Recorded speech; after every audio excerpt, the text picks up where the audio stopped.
تسبیح بہت زیادہ مفید ہے۔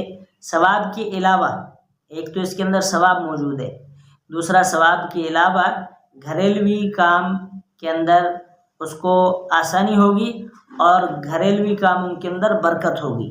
یعنی اگر وہ عورت کھانا پکاتے ہوئے اور بچے کو دودھ پلاتے ہوئے، کپڑے دھوتے ہوئے کوئی بھی کام کر رہی ہے، اس کے ساتھ اگر یہ اذکار زبان پر لاتی رہے، پڑھتی رہے، تو اس سے ہر وہ کام جو وہ کر رہی ہے اس کے اندر برکت اور خیر عافیت ہوگی۔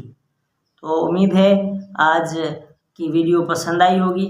ہمارے یوٹیوب چینل کو سبسکرائب کریں، بیل آئیکن کو دبا کر آل کو پریس کریں تاکہ ہر نئی اسلامی معلومات آپ تک، نئی ویڈیو آپ تک بآسانی پہنچ سکے۔